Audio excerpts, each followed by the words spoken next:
என்னதான் நீயும் தென்றலும் அக்கா தங்கச்சியா இருந்தாலும் உங்க 2 பேருக்கும் வாயும் வயிறும் வேறதானே? அக்கா தங்கச்சி அண்ணன் தம்பி உறவெல்லாம் கல்யாணம் ஆகிற வரைக்கும் தான். கல்யாணம் ஆகி அவங்க அவங்களுக்குன்னு தனித்தனியா குழந்தையெல்லாம் பிறந்துடுச்சுன்னு வச்சுக்கோ, அதுக்கப்புறம் தான் குடும்பம் தனக்கானதுன்னு எல்லாத்தையும் ஒதுக்க ஆரம்பிச்சிருவாங்க. அதுல சித்துவும் தென்றலும் ரொம்ப விவரமானவங்க. நீயும் ஆகாஷும் தான் அப்பாவியா இருக்கீங்க. நான் இதெல்லாம் தென்றலையும் சித்துவையும் எனக்கு பிடிக்காதுங்கிறதுனால சொல்றது இல்ல. ஓ மேலையும் ஆகாஷ் மேலையும் ரொம்ப அக்கறைப்படுறதுனால சொல்லிக்கிட்டு இருக்கேன். ஆகாஷ் ரொம்ப அப்பாவி, எல்லாரையும் நம்பிடுமா. நீயாவது கொஞ்சம் உஷாரா இருன்னு தான் சொல்றேன்.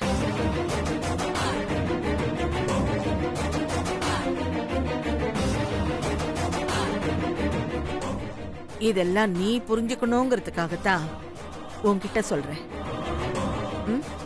புரிஞ்சுக்கோ.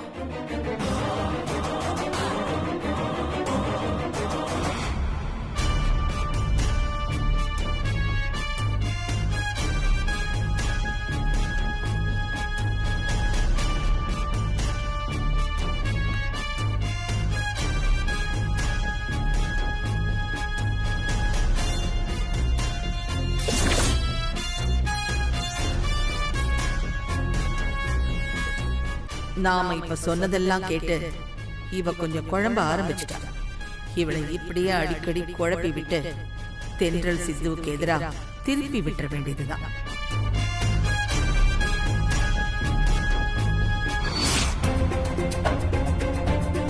அந்த கம்பெனியோட சைனிங் அத்தாரிட்டி ஆகாஷ் கிட்டயோ இல்ல அவன் பொண்டாட்டியான உன்கிட்டயோ தானே இருக்கணும்.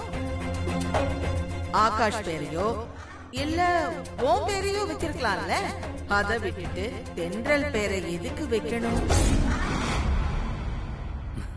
நிலா, இன்னைக்கு நான் ரொம்ப சந்தோஷமா இருக்கேன். ஏதாவது மூவிக்கு போயிட்டு வரலாமா?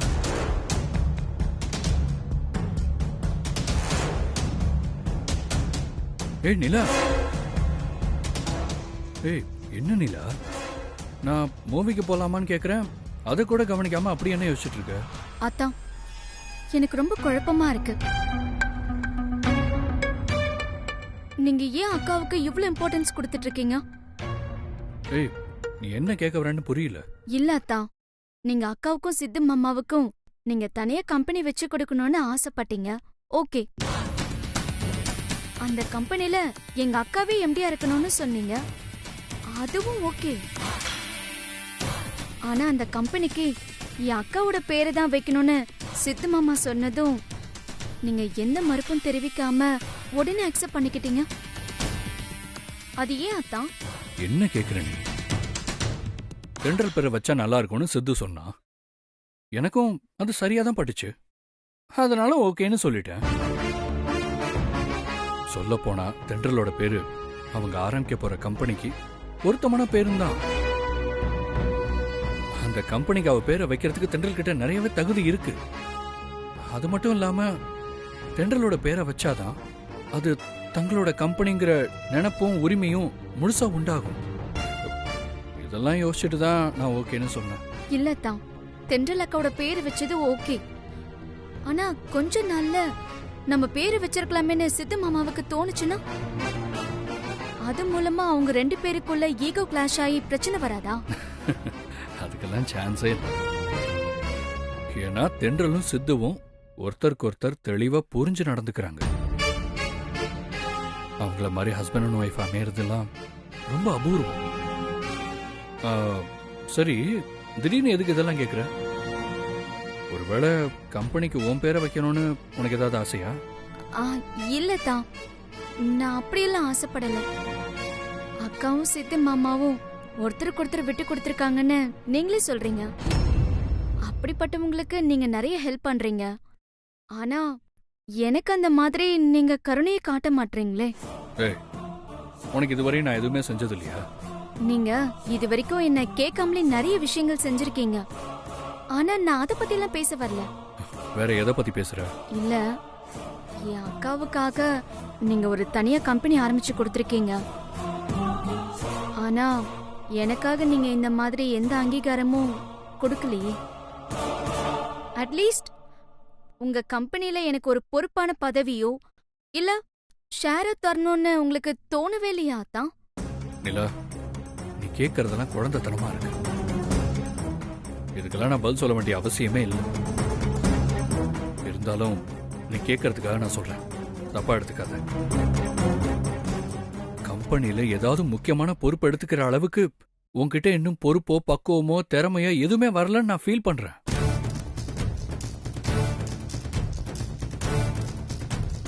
இந்த 3 விஷயமும் உன்கிட்ட எப்ப இருக்குன்னு எனக்கு தோணுதோ அப்ப நான் கண்டிப்பா நீ எதிர்பார்க்கறத விட பெரிய போஸ்டிங்கே நம்ம கம்பெனில உனக்கு ஏற்பாடு பண்ணி தரேன். ஏதாவது சினிமாக்கு போலான்னு ரொம்ப நல்ல மூட்ல வந்தேன். என் மூடையே ஸ்பாயில் பண்ணிட்டேன். சரி, இன்னொரு நாள் படத்துக்கு போய்க்கலாம். நீ தூங்கு. Good night.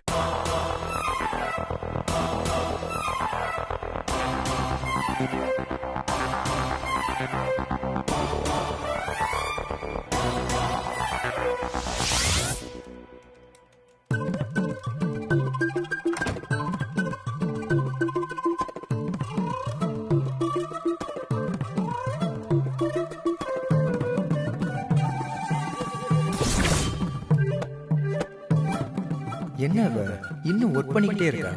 ரொம்ப ஓவரா இருக்கே. லைட்டா டிஸ்டர்ப் பண்ணி பாப்போமா?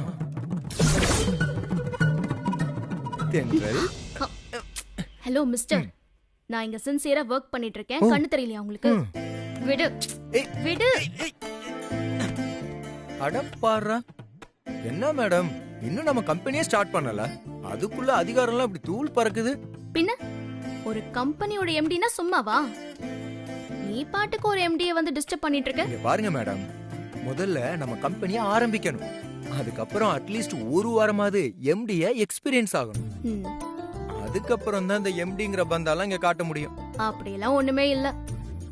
எப்ப நீ இந்த கம்பெனியோட எம்டி நான் தானே ரெஃபர் பண்ணியோ அப்பல இருந்து நான் எம்டி தான். அப்படியா? சரி, இருந்துட்டு போங்க. ஆனா ஒண்ணு, கம்பெனிக்கு நீங்க எம்டி, ஆனா இங்க ஐயா தான் எம்டி. ஓகேவா? என்னது, நீ எனக்கு எம்டியா? ஆமா. சரி சரி, எந்த வகையில தெரிஞ்சுக்கலாமா? அது நான் உன்னை தொட்டு தாலி கட்டியிருக்கேன்ல, அதனால. அதுக்கு அது தொட்டு தாலி கட்டின புருஷன்னா பொண்டாட்டிக்கு எம்டி தானே. அப்படின்னு எந்த டிக்ஷனரியிலயும் எழுதல. அது 2023 கேலண்டர், சி 2023 டிக்ஷனரி. நீ பாக்கலையா? அந்த டிக்ஷனரியில புருஷன்றவன் பொண்டாட்டியோட எம்டின்னு மென்ஷன் பண்ணிருக்காங்கம்மா. 2023, அதாவது அடுத்த வருஷ டிக்ஷனரி. ஆமா, அடுத்த வருஷம். அத நீங்க இப்பவே பாத்துட்டீங்க? ஆமா, இப்பவே பாத்துட்டேன். அறிவாளினா கொஞ்சம் அட்வான்ஸா இருக்கணும்ல. ஓஹோஹோ. என்ன ஓஹோ? கம்பெனிக்கு நான் விட்டு கொடுத்ததுனாலதான் நீ எம்டி. இல்லைனா நீ எம்டி தானே. ஆனா இந்த ரூம்குள்ள நான் எப்பவுமே உனக்கு எம்டி. நீ எனக்கு சேவகம் பண்ற ஒரு சாதாரண லேபர். அதனால இப்போ இந்த எம்டி சாருக்கு ரொம்ப டயர்டா இருக்கு. அதனால ஒரு பொறுப்பான லேபரா வந்து எனக்கு கை கால்லாம் அமுக்கி விடுற. வா வா வா வா வா வா, எந்திரி, வா வா, வை வை, சீக்கிரம் வா. ஏய், என்ன பாத்துக்கிட்டு இருக்க? ஒரு எம்டி சொல்றல, வா வா வா, வந்து ஹெல்ப் பண்ணு, வா. Come on come on come on come on come on, வா. இப்ப என்ன, கை கால் தானே அமைக்க வேணும், அமைக்க விட்டுட்டா போச்சு. ஏய், எங்க போற? வர வர. வா வா.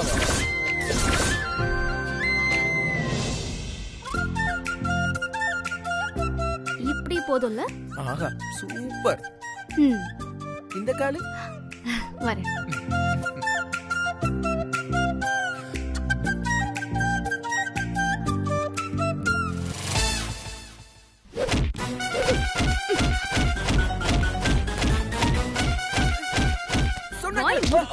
கொழுத்த நெரிச்சு கொன்னுடுவேன்.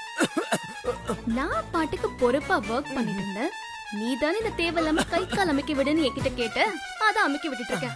இப்போ எனக்கு டயர்ட் ஆகுற வரைக்கும் நான் உனக்கு கை கால் அமைக்க விட்டுக்கிட்டே இருப்பேன். வேணாம் சொன்னா கேளு. தென்றல் தென்றல் சொன்னா கேளு. ஐயோ வேணாம் தென்றல் சொன்னா கேளு தென்றல்.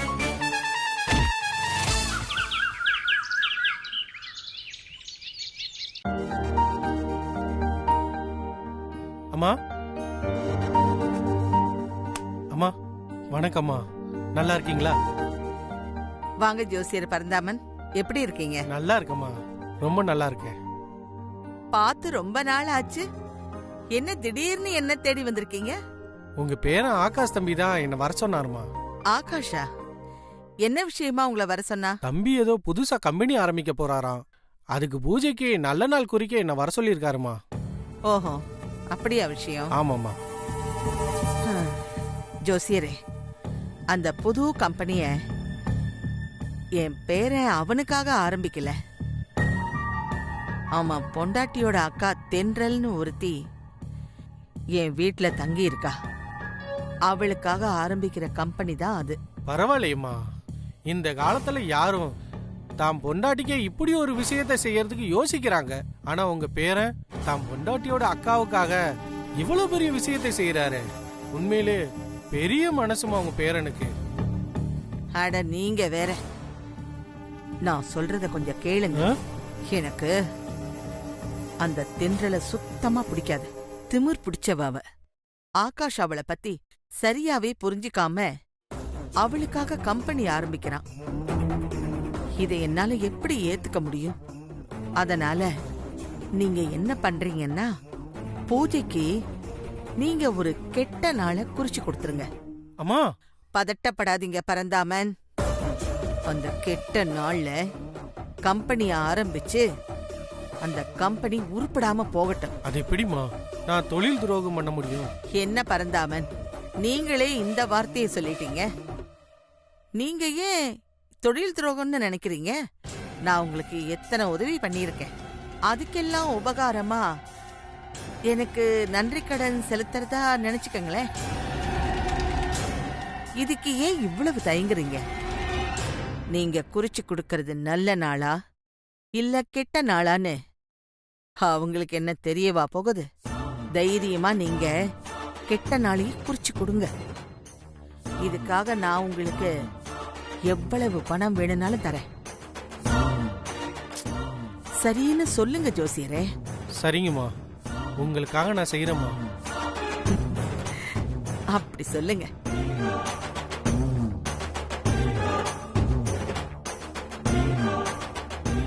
பரந்தாம, நான் சொன்னபடியே செஞ்சிருங்க. சரிங்கம்மா. தென்றல் வா போலாம். வணக்கங்க. வணக்கம்.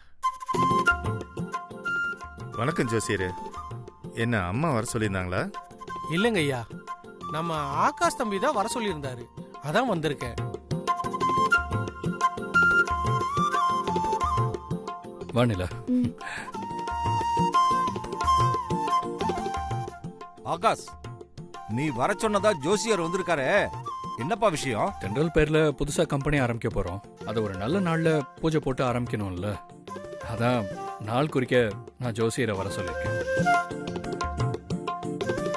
பரவாயில்ல ஆகாஷ், உனக்கு ஜோசியம் ஜாதகத்துல எல்லாம் நம்பிக்கை இல்லைனாலும் இப்படி ஒரு நல்ல விஷயத்தை யோசிச்சிருக்கியே. சரிங்க ஜோசியரே, உட்காந்து சீக்கிரமா ஒரு நல்ல நாளா குறிச்சு கொடுங்க. சரிங்கம்மா.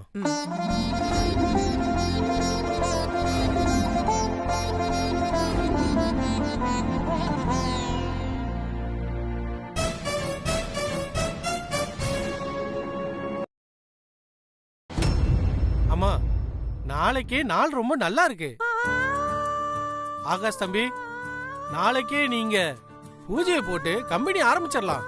ரொம்ப நன்றி ஜோசியரே. பரவாயில்ல, ஜோசியர் நாம சொன்னதுக்காக நாளைக்கு நாள் நல்லா இருக்குன்னு ஏதோ கெட்ட நாள்தான் சொல்லியிருக்காரு போல. இனி இந்த தென்றல் பேர்ல ஆரம்பிக்கிற கம்பெனி விளங்குன மாதிரி தான். அதாவது நாளைக்கு காலையில 9 இருந்து 10:30 நல்ல நேரம். அந்த நேரத்துல பூஜையை போட்டு கம்பெனியை ஆரம்பிச்சிருங்க. அம்மா போய் தட்சிணை எடுத்துட்டு வாங்கம்மா. சரிப்பா.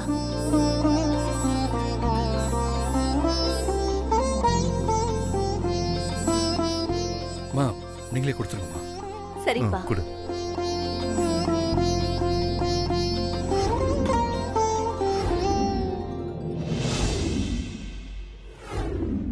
அம்மா ரொம்ப சந்தோஷம். போயிட்டு வாங்க.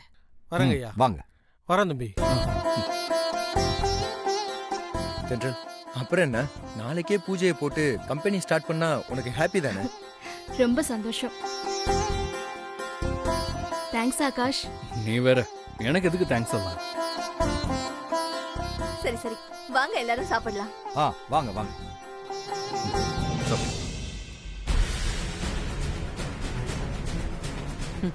கம்பெனி ஆரம்பிக்க போற, அந்த கம்பெனி விளங்காம போறதுக்கு நான் இப்பவே ஜோசியர் மூலமா ஏற்பாடு பண்ணிட்டேன்.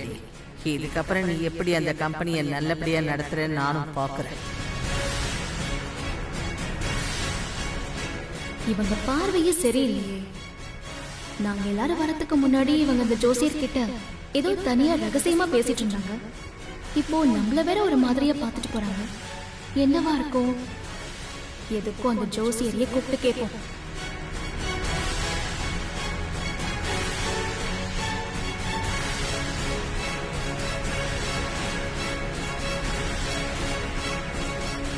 ஐயா,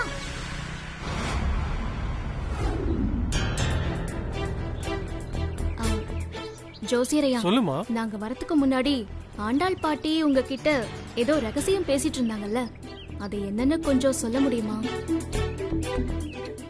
நீங்க ஒன்னும் பயப்படாதீங்க, நான் இதை யார்கிட்டயும் சொல்ல மாட்டேன். ப்ளீஸ் சொல்லுங்க, அவங்க என்ன சொன்னாங்க? அது நீங்க ஆரம்பிக்க போற புது கம்பெனியோட பூஜைக்கு ஆண்டாளம்மா ஒரு கெட்ட நாளா பார்த்து எனக்கு குறிச்சு கொடுக்க சொன்னாங்க. பயப்படாதீங்க, நான் தொழிலுக்கு எப்பவும் துரோகம் பண்ண மாட்டேன். நாளைக்கு உண்மையிலே ரொம்ப அமோகமான நாள். அதனாலதான் நாளைக்கே பூஜையை ஆரம்பிங்கன்னு நான் நாள் குறிச்சு கொடுத்துருக்கேன். சந்தோஷமா ஆரம்பிங்க. கம்பெனி எந்த குறையும் இல்லாம நல்லபடியா வளரும். ரொம்ப நன்றி. அப்ப நான் வரேங்க. சரி. ச்சே, இந்த ஆண்டாள் பாட்டி ஏன் தான் இப்படி இருக்காங்களோ? அத்தான், என்ன எங்க எல்லாருக்கும் ஏதோ ஒரு முக்கியமான விஷயம் சொல்ல போறேன்னு சொல்லிட்டு இப்படி யோசிச்சுக்கிட்டே நின்னுக்கிட்டு இருக்கீங்க. என்னன்னு சொல்லுங்க அத்தான். இல்ல, தென்றலும் சித்துவும் புதுசா கம்பெனி ஆரம்பிக்க போறாங்கல்ல, அது சம்பந்தமா தான் யோசிச்சுட்டு இருக்கேன். அது சம்பந்தமா என்ன யோசிச்சுட்டு இருக்கீங்க ஆகாஷ்? அதான் அந்த கம்பெனிக்கு ஆபீஸ் எல்லாம் பார்த்தாச்சு. நாளைக்கே பூஜை போட்டு கம்பெனி ஆரம்பிச்சிடலான்னு முடிவும் பண்ணியாச்சு. அப்புறம் எதுக்கு யோசிக்கிறீங்க? அதானே ப்ரோ, இதுக்கு மேல யோசிக்கிறதுக்கு என்ன இருக்கு? இல்ல, அந்த கம்பெனிக்கான பூஜையில யாரை உட்கார வைக்கிறது, யார் கையால ரிப்பன் கட் பண்ண வைக்கிறதுன்னு இன்னும் நாம முடிவு பண்ணல. அதை பத்தி தான் யோசிச்சுட்டு இருந்தேன்.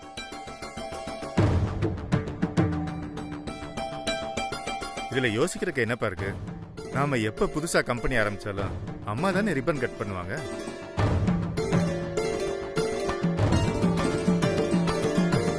பூஜையிலையும் அம்மா தானே உட்காருவாங்க. அதே மாதிரி இந்த தடவையும் அம்மாவே பூஜையில உட்காரட்டும், அம்மாவே ரிப்பனையும் கட் பண்ணட்டும். என்னப்பா, அது சித்து தென்றலுக்காக ஆரம்பிக்கிற கம்பெனி. அதுல நாம அவங்கள தானே முன்னிலைப்படுத்தணும்.